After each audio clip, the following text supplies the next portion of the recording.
disconnect between products and people, right? So I'm not saying, we don't have space, we don't have the capacity to take in every Mexican, but what we're doing doesn't seem to work either very well. In fact, having erected the border, almost like a new Berlin Wall, I don't know how many of you have actually looked at this. It's quite impressive what they're building. That has led to the unintended consequence that we have more illegal migrants here now than we had before.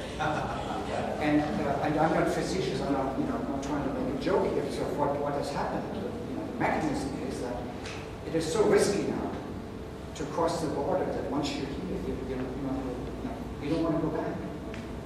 A lot of, we know but from the Brazilian studies, a lot of people come here, they work for a few months and then they go to Mexico because they want to start a business there and you make more money here. We can use most of these and they're productive people. We save a lot of money. The treasury gets a lot of money in income tax that is not returned because they never claim it. Social Security. Social Security, right. But my point is that in the past there was coming and going, right? And there's no more coming, by the way. There's very, very little net inflow. There are more people actually leaving than are coming in. No one wants to say that.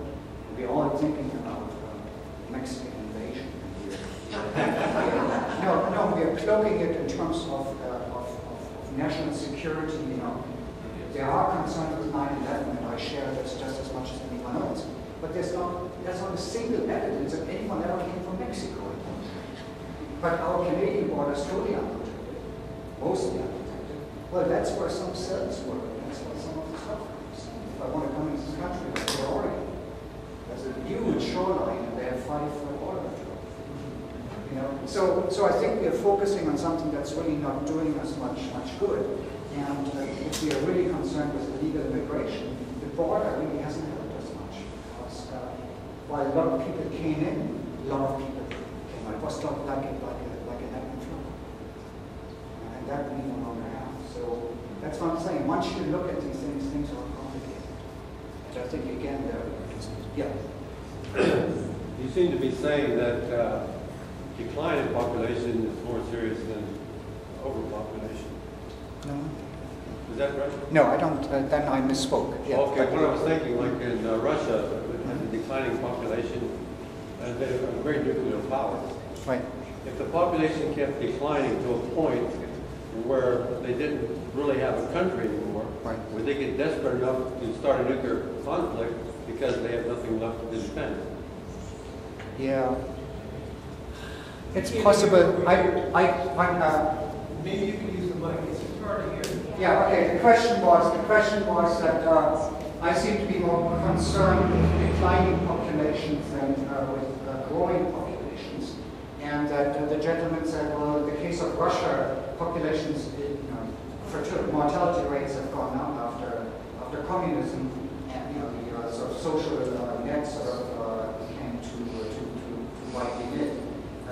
Mortality rates went up. So as Russia's population is going down, at one point they might become so desperate that they start a nuclear war because they have very little to lose. Well, if I gave you the impression that I'm really worried about declining population, I'm not. Then I misspoke, and I apologize. I wasn't clear enough.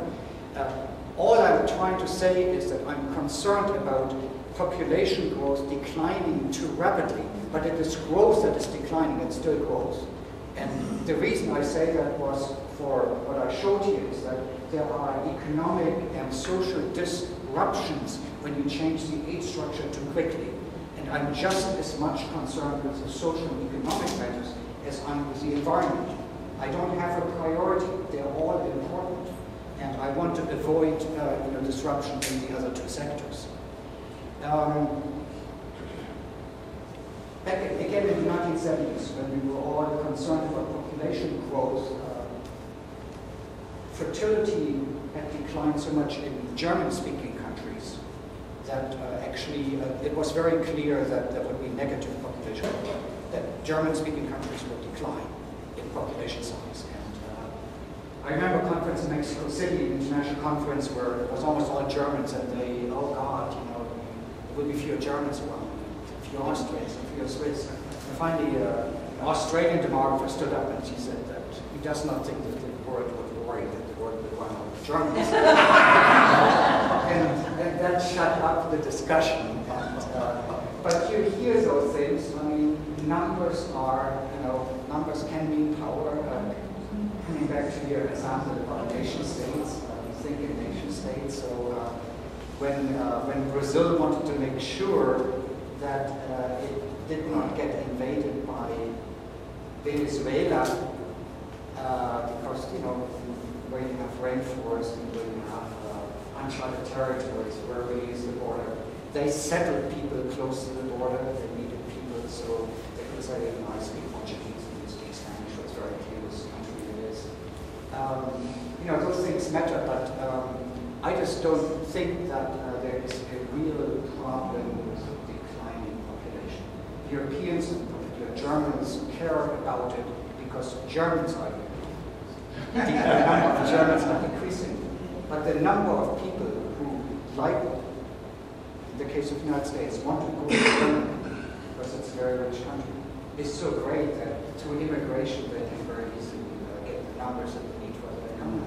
It's an export economy. We need people, we need skilled people. We can get them. They're just not Germans.